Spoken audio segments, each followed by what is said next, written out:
Юугаар ялгаатай вэ? Сүнстэй. Оюун ухаан. Өөр. Та нар тэгж бодож гинөө бурхан биднэрт тэгж заасан уу? Ер нь итгэлийн ахын дүүс бид нэр юу хийдэг вэ? Бид нар Библийн үгийн дагуу амьдардаг тийм. Библиэс суралцдаг. Бидний бүх юмны дээд эрх мэдэл бол Библи байх ёстой. Түүнээс биш бидний оюун бодол байхгүй тийм. Эрдэмтэд тэгж нотолжээ гэдэг болгонд бид нар бас итгэх ёсгүй гэсэн. Бурхан биднэрт юу гэж зааж байна? Бид нар тэрэнд итгэх нь өнөөдөр бидний итгэлийн амьдрал. Түүнээс пастор маань ингэж боддог юм би пастрын үгэндээ дуулууртай байна биш. Бидний дээд эрх мэдэл бол бурхан буюу гурван бурхан байна. Тэгээд дээрэс нь юу вэ? Гурван бурханы маань биднэрт заасан Есүс Христээр дамжуулан биднэрт сургагдсан энэ Библийн үг маань бидний дээд эрх мэдэл тийм. Эхлэл номноос харах юм бол хүн бусад амьтнаас ялгаатайгаар захирах эрх мэдэлтэй бүтээгдсэн. Тийм үү? Бурхан бүх бүтээлийг бүтээгээд хүнийг өөрийн дүр төрхөөр бүтээсэн. Өөрийн дүр төрх гэдэг маань бурхан яасан бэ? Бидэртэй адилхан нүдтэй гартай хүлтэй амтай гэж судахтай мөн билүү? Биш дээ. Тэр нь юу гэсэн үг вэ гэвэл бурхантай адилхан тэр захирах эрх мэдэлтэй гэсэн үг. Бурхан өөрийн дүр төрхөөр хүнийг бүтээж бүх энэ дэлхийн ертөнцийг захирах эрх мэдэл өгсөн. Тэгэхээр хүн бусад амьтнаас ялгаатай захирдаг. Гэхдээ юугаар захирдаг вэ гэдэг нь асуулт тийм. Хүн өөрийн хэлээр захирдаг. Мөн өөрийн оюун ухааны чадамжаар захирдаг. Мөн бид нар бурхантай харилцах харилцаагаар дамжуулан бурханы өгч байгаагийн дагуу бид нар энэ дэлхийн ертөнцийг захирдаг болохоос биш бид нар өөрийн хүчээр эсвэл өөрийн хүслээр энэ дэлхийн ертөнцийг захирах юм бол муудаад байгаа. Яагаад гэвэл эхлээд 3 дугаар бүлгээс ахуулаад хүн төрлөختөн маань авах юм байхгүй муухай болсон шүү дээ. Гэхдээ би өнөөдөр та бүхэнд бас нэг ялгаатай зүйл хүн гэдэг оршихуй маань бусад оршихуйс ялгаатай хүн залбирдаг байхгүй. Залбирдаг гэдэг нь юуг илэрхийлж байгаа вэ? Тэр бурхантай харилцдаг гэсэн утгатай. Бурхан өөр ямар ч бүтээлтэй харилцдаггүй харин зөвхөн хүн гэдэг оршихуйд энэ залбирлаар дамжуулан бурхантай харилцах тэр бас нэгэн арга хэрэгслийг өгсөн гэсэн. Гэхдээ бид бүхэн эргээд харах юм бол зөвхөн Христ итгэлтүүд залбирдаг биш байгаа тийм. Хүн гэдэг оршихуйд бүх хүн бүр угаасаа дотроос залбирлын хэрэгцээ гэж байдаг. Тийм учраас буддаас залбирдаг, далхийн шашингууд бол яг бүр илүү залбирдаг. Биднээс илүү хичээл зүтгэл дотор залбирдаг. Бөө мөргөл залбирал байдаг. Бүхэл энэ шашин гэж хэлэгдэж байгаа энэ бүх зүйлүүд маань залбирал байдаг. Тэгвэл Христ итгэл бидний залбирал юугаараа өөр юм бэ? Бүх шашин залбирдаг юм бол бид нар Христ итгэлийн сайн мэдээг тунхаглаад чуулганд орж ирээд залбираарай. Эсвэл та эзний өмнө залбираарай гэж хэлэхдээ бид нар юугаараа ялгаатайгаар тэр хүмүүстэй залбирдаг? Есүсийн нэрээр залбирдгаараа ялгаатай бай. Тэд нар ч бас нэг юмний нэрээр залбирдаг л баг. Тэ? Энэ юугаараа ялгаатай бол бидний хэнд хандаж залбирж байгаа объект маань өөр гэсэн үг байхгүй. Тэд нар хим шүтэн залбирдаг. Тэд нар сатан залбирдаг. Тэд нар өөрийн гараар бүтээсэн, өөрийн дүр төрхөөр бүтээсэн тэр зүйлүүдэд залбирч тэднэрт ямар ч хариулт өгөхгүй зүйлүүдээс гуйж яхад харин бид нар Тэнгэрлэг бурханд хандан залбирдаг. Бидний бүтээсэн бурханд хандан залбирдаг. Биднийг одоо ч гэсэн сонсож байгаа тэр бурханд, амьтаа бурханд хандан яадаг вэ? Залбирдаг байхгүй. Тэгэхээр өнөөдөр хүн гурван зүйлийн асуултанд хариулах юм бол бидний амьдралын утга учир үйлдэл маш тодорхой болж байгаа. Нэгдүгээр нь бид нар яагаад гэдэг асуултанд хариулт сурах хэрэгтэй. Яагаад би Христ итгэдэг? Яагаад би залбирдаг? Яагаад би хүндэтгэл мөрөгдөрдөг? Бүр цаашдах юм бол би яагаад Библийн сургууль сурж байгаа юм гэдэг юм те? Хоёрт нь ямар асуулт нэрчдэг? Би юу хийх хэрэгтэй бэ гэдэг хариулах хэрэгтэй. Гуравдугаарт нь хэрхэн итгэдэг. Тэгэхээр би энэ гурван асуултын өнөөдөр эхний хоёрыг би таарахтай ярихгүй. Харин өнөөдөр эзний заасан залбирлаад бид нар хэрхэн гэдэг асуулт. Бид нар хэрхэн залбирх ёстой юм бэ гэдэг талаар суралцах чинь. Та бүхэн бэлэн байна уу? Хэрхэн залбирдаг? Бид нар ч бас залбирлыг сурдаг байна шүү дээ. Зүгээр нэг хаа мөг өөрсдийнхөө хэлэх гэж байгаагаар залбирлаа би залбирчлаа гэж ойлгож болохгүй байна.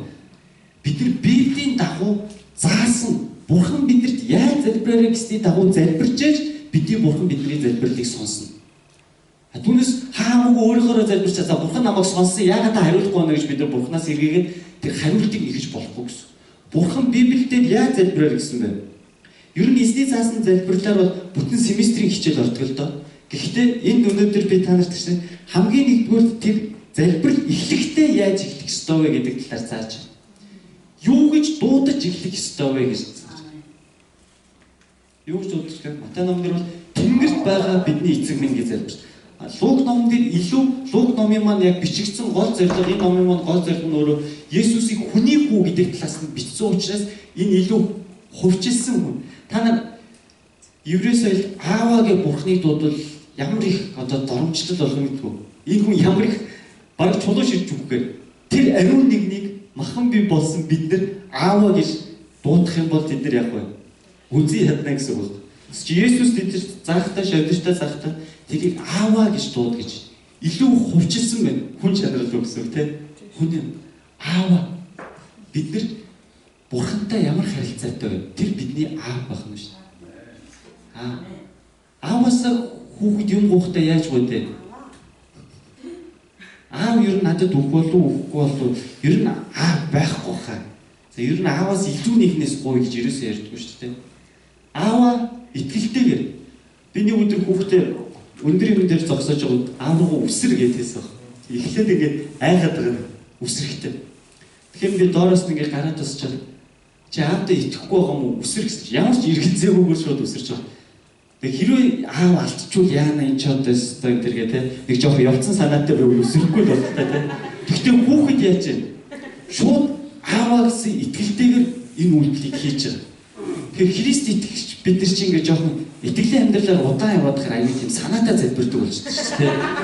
Амар бурханд ингээд за энэ бурханы хүслээ бол ер нь бурхан хариулах бол үгүй болов. Бараг өөрөө ингээд хариултаа яагаад вэ те? Хариулав.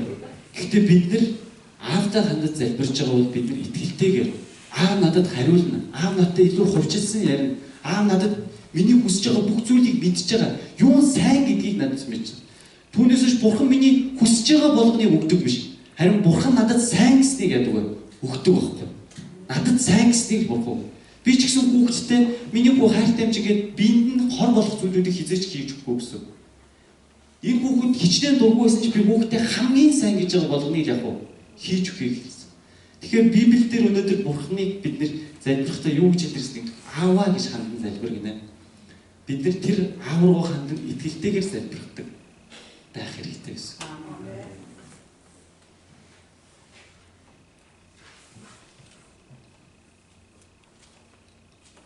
Тэгээд цаашдад харах юм бол яаж ийн вэ гэвэл таны нэр ариунаар дуусгах хандлаар гинэ. Бидний энэ залбирлын дарга Аава гэж дууд дараа нь Бурхны нэр ариунаар дуусгахын төлөө бид нар залбирна. Тэгэхээр бидний залбирлын ихэнх хандлага маань шууд ирэл за эзэн минь гэж шууд эзний нэрийг дуудаад за надад тийм хэрэгтэй надад юус энэ болохгүй байна юус ингэж ингээд хэрвээ энэ байх юм бол би таны хаанчдын төлөөс бодоо олох гэдэг шүү дээ тийм. Та энийг хүсэдвэл барыг таач чадгаа биш чадгаа энийг биелүүлэхгүй бол гэх мэт чинь ингээд өөрийн хэрэгцээний төлөө өөр хэцүү байгаа зүйлүүдээ эхлээд ингээд Бурхны өмнө тавих гэдэг. Тэгсэн чинь Библи эсрэгээр нь бидээс зааж өгдөг үстэй. Аавад Бурхны нэр ариунаар дуусгахын төлөө. Бурхны нэр яагаад ариунаар дуусгах шаардлагатай вэ? Яагаад Бурхны тэр ариун байдлын төлөө бид нэр залбирх ёстой юм? Бурхан бол ариун бурхан тийм. Хуучин гэрэн дээр харах юм бол Бурхны дүр төрхийг харж байгаа хүн болгон үхэн гэж айдаг байсан учраас Тэнгэр ичнэртэй болцдог. Бурхны дуу хоолой, Бурхны тэр цог жавхлантай харахтаа бид нар бүгд нүрээ нуудаг байсан. Тэ? Серафууд хүртэл нүрээ нууж байгаа Исая номоос харах юм бол 6 далавчныхаа хоёроор нь өөрсдийнхөө нүрийг даллаад ариун эзэн гэж Бурхныг дуудаж байгаа. Тэр ариун Бурхныг бид нар дуудаж тэрнтэй ярилцах чинь тийм. Энд хэдэр та нар Бурхны ариун байдлыг тунхаглах чинь. Бурхны тэр ариун хаанчдын төлөө алхаж байгаа хүмүүс бид нар Бурхны нэр ариунаар дуусгахын төлөө амьдрах ёстой гэсэн. Тэгсэн чинь биднээр дамжуулан Бурхны ариун байдлыг илэрхийлэгдэнэ гинэ. Энэ гайхамшигтай биш үү? Таныг харахтаа Бурхан ямар ариун юм бэ гэдгийг хүмүүс мэднэ гэж байна. Бидний итгэдэг Бурхан ямар гайхамшигтай нэг юм бэ гэдгийг хүмүүс ойлгоно гинэ. Тэгэхээр бид нар яаж тэр ийм гим нүгэлтэй бага заван хүмүүс Бурхны ариун байдлыг яах вэ? Бусдад харуулах вэ? Энийг төлөө хичээнгүйлэн өдөр бүр залбир гэсэн үг. Энэ ариун байдлыг чинь би хадгалж энэ ариун байдлыг бусдад дамжуулахын төлөө бид нар яах ёстой вэ? Амьдрах ёстой. Хичээх хэрэгтэй. Хэрвээ чадаагүй бол би гимших хэрэгтэй гэсэн. Амен. Тэгээд цаашлах юм бол таны хаанчлал эрт түгэй гэж. Бурхны хаанчлал ирэхийн төлөө залбирна гэж. Таны залбирлын хэдэн хувь нь Бурхны хаанчлалын төлөө байдаг вэ? Өнөөдөр Бурхны хаанчлал гэж яг юу хэлдэг вэ Библиэлд? Бурхны хаанчлал өнөөдөр энэ газар дээр яг яаж явагдаж байгаа вэ? Шууд хэлэх юм бол Бурхны хаанчлал өнөөдөр чуулганаар дамжуулан явагдаж байгаа. Христэд итгэдэг хүмүүсээр дамжуулан явагдаж байгаа. Хуучин гэрээн дээр бол Израиль ард түмнээр явагдаж байсан. Бүр цаашлах юм бол ариун насраар дамжуулан явжсэн. Ариун өргөөгөр дамжуулан явжсэн. Бурхан өөрийн оших газраа ариун насар, ариун майхан, ариун өргөө энэ миний ошдог газар гэж хэлсэн. Тийм учраас ариунаас ариун газарт тангиж жилдээ нэг удаа ордог байсан шүү. Харин өнөөдөр ариунаас ариун газар гэж байхгүй. Энийг Есүс Христ ганц удаагийн зорилтоор загламаа дээрх тэр өөрийн урсгасан цусаар дамжуулан энэ бүх зүйлийг хийсэн. Тэгэхээр өнөөдөр Бурхны хаанчлалд Есүс Христэд итгэдэг хүмүүсээр дамжуулан явагддаг гэсэн. Амен. Тийм учраас Есүс итгэдэг хүмүүс гэж ярьж байгаа бол бид Бурхны хаанчлалын төлөө залбирах ёстой. Бурхны хаанчлал өнөөдөр чуулганаар дамжуулан явагдаж. Матай 16-гийн 16 дээр Петрийн үчил тодорхой хэлсэн. Хүмүүс намайг юу гэж байна? Таныг ирэмээ, иш үзүүлэгч, сайн багш гэх мэт олон зүйлүүдээр ярьж байна гэж хэлсэн. Тэгвэл та нар юу гэж хэлж байгаа? Дагалдагч нараас асууж байгаа. Өнөөдөр энэ Библийн сургуулийн оюутнуудаас асууж байгаа гэсэн үг байна. Хүмүүс гадагшаахаар Есүс гээд харийн шашин янз бүрийн талаар ярьж байна. Тэгвэл та нар юу гэж бодож байгаа миний талаар гэж Бурхан асууж байна. Тэр дунд Петр хамгийн түрүүнд та бол Христ Амьд Бурхны хүү мөн гэж ütсэн. Тэгсэн чинь Бурхан яалаа? Барионы Симоно чи бол ерөөлтөө. Энийг чамд мах цус чинь биш. Харин Тэнгэр дэх эцэг илчилсэн гэж хэлж байгаа. Би сайн байж Христ дээр ирсэн биш үү гэстэй. Бурхан надад Христ хинбэ гэдгийг илчилж өгсөн. Тийм учраас би Христэд тунхаглаж ийн өөрийгөө. Би Христ итгэж бас та бол Христ миний аврагч тослогдсон нэгэн. Тэр хуучин гэрээнд иш үзүүлэгчдээр дамжуулан, хуулийн багш нараар дамжуулан надад өгөгч ийсэн тэр аврагч Месиа та мөн байна. Та бол Христ байна. Бидний аврагч Бурхан байна гэж хэлсэн. Тэгээд Есүс магтаа энэ итгэлийн хүчээр би өөрийн чуулганыг босгоно гэж хэлсэн. Өөрийн чуулганыг.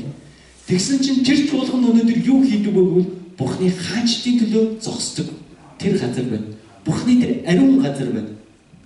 Тэний төлөө бид нар өнөөдөр залбирах ёстой гэж Библи биднэрт зааж.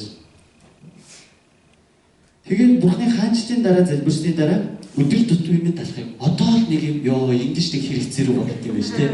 Ерөөсөө өөрийн хэрэгцээ хасахгүй гайхаж. Матай номон дээр харах юм бол эхлээд түүний хаанчлал болон зөвхт байдлыг ирэн хаа. Тэгвэл энэ бүхэн нэмэгдэж өнгөс. Энэ бүхэн дээр нь юу ордог вэ гэхээр юу идэх вүлээ, юу уух вүлээ, юу өмсөх вүлээ. Буюу бидний махан биеийн хэрэгцээнүүдийн талаар битгий санаа зовж. Тэнгэрдэг эцэг чинь энэ бүхэн та нарт хэрэгтэй гэдгийг чинь мэднэ гэж хэлсэн. Тэгэхээр бид нар нэг Бурхан харахгүй байгаа юм шиг тэр талаас гуйгаад байх биш. Бурхны хаанчлалын төлөө амьдраад Бурхны хаанчлалын төлөө гуйх үед түүний нэр ариунаар дуурсгахын төлөө залбирх үед надад хэрэгцээтэй байгаа бүх зүйлийг Бурхан хангаж өгнө гэж амласан. Бид нар энэ Библийн амлалтыг бариад Бурхны өмнө залбирх юм бол Бурхан биднийг сонсно. Одоо бүртэл би Бурхны өмнө тийг залбирч. Би хизээж өмсөх хувцас болон идэх хоолны төлөө гуйдаггүй гэж ярихгүй л дээ. Гэхдээ барагтаа болохгүй. Яагаад гэвэл би анх Христэд итгээд Бурхны үгийг уншиж байхдаа хэн нэгэн пастраас биш зүгээр өөрөө Библи уншиж байгаад энэ үгэнд итгээд ариун сүнс надад тэгж ятгаад би Бурхны өмнө залбирсан гэдэг. Би дахиж хизээж энэ махан биеийн хэрэгцээний төлөө гуйхгүй. Би харин таны хаанчлалын төлөө амьдрэх хүн болмоор юм. Гэтэ одоо бол миний хувцс муудсан ч юм уу эсвэл хувцсаар Бурхан намайг ингээд хөлдөөж алах галтай өвөл зуны батигтай явуулаад эсвэл 100 өвлийн готалтай явуулаад байсан юм аа. Бурхан ямар нэгэн байдлаар хандсан хിവэрэл. Би 4 хүүхэдтэй. Нэг хүүхэд маань асаргааны. Гэхдээ энэ болгонд санхүү маш их болж байгаа. Гэхдээ би хизээч энэ зүйлүүдийн төлөө гуйдаггүй. Би зүгээр Бурхны хаанчлалын төлөө пастор болоод одоо амьдарч гэр бүлээрээ. Тэгэхээр пасторуудын талаар ярих нэг ингэж би пастор болно өсөөр гэсэн шүү дээ. Чи яагаад пастор болж? Пасторууд нэг их юм хийхгүй мөртлөө юмнууд аягүй гоё бүтээд идэв шүү дээ. Гэж ярьж гинэ. Пасторуудын талаар яаж тэгж хийж чадж байгаа юм. Пасторууд юу ч хийдгүй юм. Зүгээр залбираад сүндээ байгаад идэв юм. Тэ? Пасторууд тэнгэрлэг зүйлсийн төлөө ажиллаж байгаа. Бурхны хаанчлалын төлөө амьдарч байна. Пасторууд хэрвээ тэгж итгэгч нартай харагдаж байгаа бол өөрсдөө бас ичих хэрэгтэй гэсэн. Пастор хүн өөрөө эхлээд итгэгч нартай үлгэр дуурай Бурхны хаанчлалын төлөө ямар хичээгүй амьдарч болдгийм бэ гэдгийг заадаг байх хэрэгтэй. Манай чуулганы итгэгч хизээч өргөлөөрөө намайг цалинжуулж чаддгүй. Гэхдээ би өдөр болгон чуулганахаа та нар надад зориулж цалин өгөх ёстой гэдгийг хэлдэг. Та нар өргөх ёстой гэж хэлдэг. Яагаад гэвэл энэ Библийн зарчмын дагуу. Хончилж байгаа хончныг яах ёстой? Итгэгч нар тэжээх ёстой байдаг байхгүй юу? Өргөлөөр дамжуулан ямар нэгэн зүйлээр. Гэхдээ би боломжгүй байхад нь итгэгчний амир дарамтлаад намайг тэжээгээд байдаггүй л дээ. Би зүгээр тэг ёстой шүү гэдгийг заадаг, та нар илүү өргөх ёстой шүү гэдгийг заадаг. Тэгээд эсрэгээр харин би өөрөө ажилтдаг, хөдөлмөрлөдөг. Тэгээд өргөлөө өргөдөг. Өөрөө бас өргөлөө хэрхэн өргөж болдгийг тэр итгэгч нартаа заадаг. Хизээч манай итгэгч нар миний өргөлийн талаар гомдоо пастор ерөөсөө өргөхгүй маа гэж ярьж болохгүй байсан. Пастор хизээч Библи уншихгүй, пастор ерөөсөө залбирахгүй маа гэж итгэгч нартаа харагдах юм бол тэр пастор муу хонч гэсэн.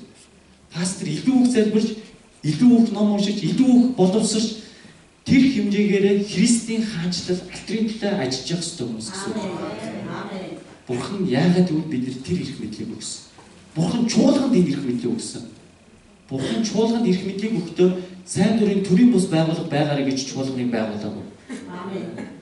Тэ? Чуулган Бурханы өөрийн хаанчлалыг энэ дэлхий дээр байгуулахын тулд чуулганыг босгосон гэдгийг бид нар бодох ёстой. Тэгээд тэр хаанчлалыг босгохын тулд өөрийн амийг зориулсан гэдгийг бид нар бодох хэрэгтэй. Тэр их үн цэнээр олдсон чуулганд бид нар хизээж яг вэ?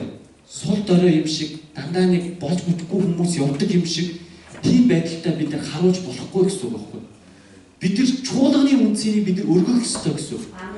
Христ чуулганы төлөө амиа өгөөд хахад пасторууд хүртэл чуулганы төлөө амиа өгөх хэрэгтэй гэсэн үг. Албан үйлчлэгч нар чуулганы төлөө амиа өгөх ёстой. Бүх зүйлээ зориулж чуулганыг бид нар Бурхны хаанчлал болгож байгаа тэр газар байлгах хэрэгтэй гэсэн. Тэгээд үргэлжлүүлээд хөршүүдийн талаар бид өртөнгүйдээ уучсны адил миний үрийг уучлаач. Энийг бид нар Бурханаас уучлал авахын тулд бид нар хөршөө өөрөө уучладаг байх хэрэгтэй гэсэн. Яг одоо надад ийм сорилт тулгараад байна. Би нэг хоёр хүнийг уучлах шаардлагатай болчиход байна. Наашаа ирэхээс өмнө. Миний талаар аягүй тийм онцгүйгээр яриад ингээ яваад байгаа нэг хоёр хүн байна. Миний пастрын нэр төрөнд аягүй халдаад байгаа. Тэр хоёр хүнийг би одоо ингээ бодохдоо эргэж чад их нэртэй гаж байгаа. Биш. Яагаад хэрвээ би буруу зүйл хийсэн бол Библийн зарчмын дагуу бол хин нэгэн чинь таны эсрэг санаатай болон санамжгүй буруу зүйл их юм бол та хувьчилж очиод ууз гэж хэлдэг үстэй. Хэрвээ тэр таны үгийг сонсоод эвлэрцэж чадвал ах トゥ угаа олсон хэрэг гэж хэлдэг. Хэрвээ тэр таны үг сонсгүй 2 ба 3 гişи хамтаар очиж ууз гэж хэлдэг. Тэгээд тэр нь нотлогдоод байгаа тэр хэрвээ хүлээж авахгүй байх юм бол яг байна. Тэр та нарын хувьд харь хүмүүс болно гэж хэлж байгаа. Хэрвээ тэр хүн ганцаар очиод үнэхээр миний буруу хийсэн бол би уучлал гуугаад бид хоёр ах トゥ болмоор байгаа байхгүй Христ дотор тийм үстэй. Тэгхгүйгээр хин нэгэнд очиж миний талаар ингэж буруу яриад байгаа нь өөрөө хов болж байгаа байхгүй. А магадгүй үнэн ярьсан бол бас жоохон хэцүү болох гэдэг. Тэгээ би очиод уучлах гуух гэдэг байхгүй. Тэр би үнэн бай. За өстөө уучлаарай намайг. Ийм сэтгэл төрүүлсэн бол миний буруу. Зүг үстэй. Пастор ч гэсэн алдаж болно үстэй. Би буруу юм хийж ядах чи яа би эцгээс очиж гуухаар доош орчих гэдэг юм уу? Үгүй шүү дээ. Пастор ч гэсэн гимний үлдээ. Хэрвээ би буруу зүйлсэн бол Библийн дагуу би очиж уучлах гуух хэрэгтэй тийм хүмүүсээс. Тэгээд үнэхээр уучлах чадахгүй бол зүгээр би чин сэтгэлээс уучлах гуугаад өвдөг сүгдт юм уу яа гэж уучлах гуугаад тэгээд тэрний төлөө за өршнүүлээд би энэ харилцааны төлөө залбирнаа. Бурхан минь би ямар ч байсан өөрийнхөө зүгээс хийх ёстой зүйлээ хийлээ те. Ингэж явах ёстой гэсэн. Бид нар Библийн үг зүгээр нэг сайхан үг шүү гэдэг биш амьдралыг хэрэгжүүлдэг байх ёстой гэсэн. Тэгээд сүүлд нь залбирч байгаад уруу татлага бүх автуулаач гэж. Христ итгэгч хүмүүс уруу татлаханд автуулахгүй байхын төлөө залбирдаг байх хэрэгтэй. Гим нүгэл үйлдсэн хонийхаа дараа Бурхан минь намайг уучлаач биш. намайг гим нүгэлд орооцолдуулахгүй байхаа намайг хамгаалж өгөөч бурхан минь гэж залбир. Ингээд багцлаад ярих юм бол энэ өнөөдөр Есүс дагалдагч нартай заасан залбирал. Гэхдээ Есүс энийг зүгээр заасан биш. Есүс энийг яасан бэлээ? Амьдралдаа хэрэгжүүлсэн. Есүс өөрөө залбирлын хүн байсан. Хүн гэж ярих юм бол 100% хүн 100% бурхан шүү дээ бидний эзэн. Тэр энэ дэлхий дээр хүний биеэр ирчээд ямар хичээнгүйлэн залбирч байгаа талаар бид нарт заадаг. Тэр загламаа дээр цогцолтоос өмнө Гетсмен цэцэрлэгт залбирахдаа аава боломжтой бол энэ аягыг надаас өнгөрүүлээч гэж хүртэл залбирч ирсэн. Гэхдээ энэ миний хүслээр биш, таны хүслээр болгоо гэж залбирсан. Энэ эсний заасан залбиралтад тохирж гин үү? Бурхны хаанчлыг эрен хайж байгаа хүмүүс эзний хүслийн дагуу амьдарч байгаа. Миний хүслээр биш, миний хүсэж байгаагаар хождог биш. Миний хүсэж байгаагаар би энэ дэлхий дээр Бурхны хаанчлын төлөө ажиллах биш. Харин Тэнгэрлэг эцгийн хүслээр би энэ газар дээр амьдарч байна гэдгийг ойлгох хэрэгтэй. Есүс яг энэ зүйлийн талаар биднэрт заасан, бас өөрөө тэгж үлгэрлэн харуулсан.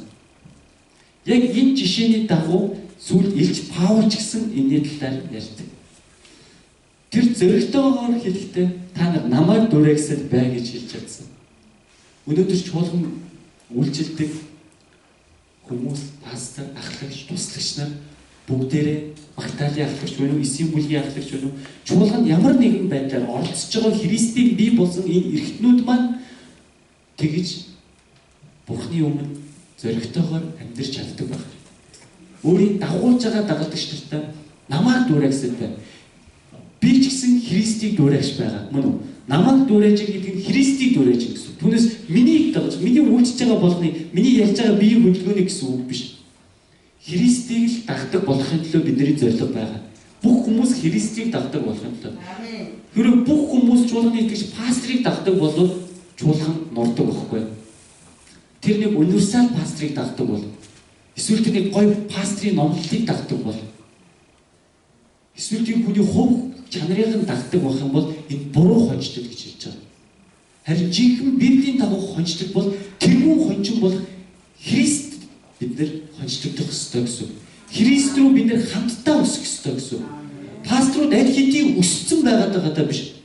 Хөрх юм одоо ч гэсэн өсөж ийн гэсэн. Бид нар одоо ч гэсэн хичээнгүйлэн Библи унших гэж хичээж байна. Одоо ч гэсэн хичээнгүйлэн залбирдаг байх гэж хичээж байна. Христ миний амьдралд юу хийсэнтэй адилхан би хийдэг байх гэж хичээж байна гэсэн. Түүнээс пастор төгс Христ биш. Тэр зүгээр Христийн чуулганд өнөөдөр түр олон захирагчаар байгаа Бурхнаар томилогдсон л нэг юм. Бурхан хөрх юм заа гэл алдаа гэмээр уучдаг. Яг тэгвэл Христ загламаа дээр урсгасан цэр цусаараа дамжуулан бидний бүх гимнүглийг уучилсан. Тэгээ Бурхан намайг гимгүй болцсон гэж Бурхан намайг харахтаа Христийн цусаар дамжуулан миний гимнүглийг угааж хардаг гэсэн үг байна.